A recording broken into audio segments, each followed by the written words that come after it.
Gott kvöld. Danska stórleikaran Mads Mikkelsen þarf ekki að kynna fyrir íslenskum áhorfendum, en hann stattur hér á landi til þess að taka á móti verðlaunum á kvikmyndahátíðinni RIF som håfst i dag. Mads Mikkelsen, velkommen. Tak. Når man kigger på alle dine filmer, ser man, hvor forskellige og alsidige dine roller har været. Går du op i den mangfoldighed i din kunst? Ja, altså, det er ikke sådan, at jeg går rundt og tænker, nu vil jeg prøve noget helt nyt næste gang. Men jeg tror, alle skuespillere gerne vil prøve at blive udfordret med forskellige ting. Og nogle af os er bare heldigere, at folk ser os med forskellige øjne, og så får vi chancen. Men jeg har det ikke sådan, at hvis jeg har lavet en actionfilm, at jeg så ikke vil lave en actionfilm lige bagefter. Det kan meget vel være. Eller hvis jeg har spillet en helt, så kan jeg også spille en helt igen bagefter. Det er ikke sådan overbevidst, men det er ligesom kommet, at folk har set forskellige ting hos mig, og jeg er blevet bedt om det. Og det tror jeg, de fleste skuespillere ønsker, at det kan blive sådan. Forskellige roller, men du valgte dog ofte i skurkerollen. Hvorfor tror du det? Altså, jeg tror det, i forhold til amerikanske film, at være skurkerollen, der tror jeg, det er svært at løbe fra det faktum, at de godt kan lide, at skurken har en accent. Man skal ikke være helt amerikansk. Og der har vi så været vant til at se nogle britiske skuespillere gøre det, og nogle tyske skuespillere. Og så er tiden kommet til, at det danske skuespillere bliver brugt rigtig meget til det. Og det er kun skønt. Hvis det er gode skurkeroller, så er det fantastisk. Ja. Har du nogen yndlingsrolle? Ja, min yndlingsskurkerolle, det er Hannibal. Og ham har jeg jo fået lov til at spille. Og det er også fordi, at han jo på mange måder bliver en helt for publikum. Og det må vi spørge publikum om, hvorfor det er sådan. Men der er noget fascinerende ved den karakter, og jeg har virkelig været taknemmelig for at få lov til at spille ham i 3 år. Så et standardspørgsmål. Hvad synes du om den islandske filmscene? Den islandske filmscene? Jamen, jeg glæder mig til at se lidt mere til den. Jeg kan tale mest om den islandske filmarbejdere og skuespillere. Det har jeg stødt mere på, fordi jeg har været her 3 gange og lavet film og arbejdet herovre. Og det har jeg en kraftig holdning til. Det findes ikke nogen sted i hele verden, den måde, man arbejder på her. Og det var måske sådan, man gjorde for mange år siden i Danmark. Det var meget rock and roll, og der er ingen, der giver op. Alle folk arbejder så hårdt, som man tror, det er løgn. Og alle kan lidt af hvert. Det er enormt fascinerende. Jeg elsker at arbejde her. Ja. For det lyder som om, at jeg siger det i alle lande, men det gør jeg ikke. Det her, det er det bedste land, jeg laver film i for mig overhovedet. Hvor fint. Ja. Din karriere er delt op mellem de lille skandinaviske kunstneriske filmindustri og den globalt dominerende Hollywood-industri. Ja. Det må være lidt svært. Er det vigtigt for dig at gøre begge dele? Ja, jeg tror, det er vigtigt.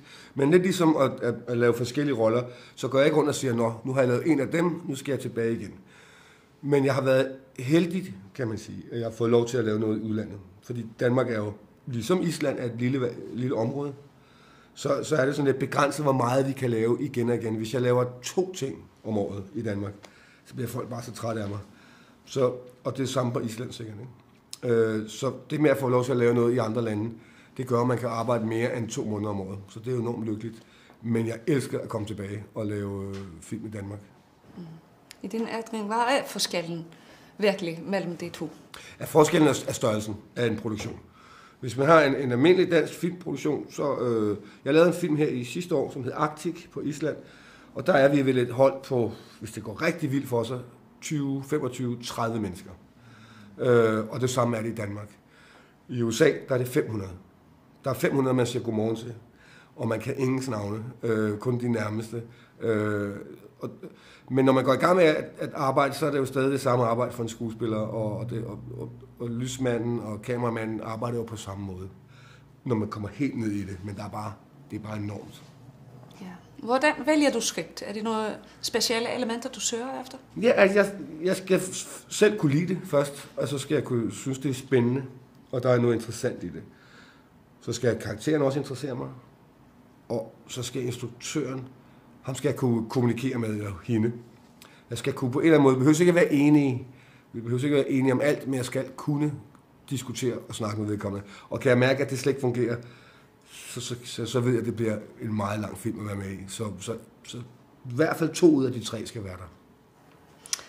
Efter at have optrådt i store film i Hollywood, har du nogle yderligere mål for din karriere eller fremtiden? Nej, altså jeg synes jo, det er dejligt, som det er. Jeg bliver overrasket, hver gang nogen tilbyder mig noget, som jeg kan lide, som jeg så synes er spændende. Så bliver det mit mest yndlingsprojekt, det bliver min nye ambition, det projekt. Der er nogle genrer, jeg ikke har rørt ved. Det er der helt sikkert nogle genrer, jeg godt kunne tænke mig at lave på et tidspunkt. Jeg har jo selv vokset op med film i 70'erne og 80'erne.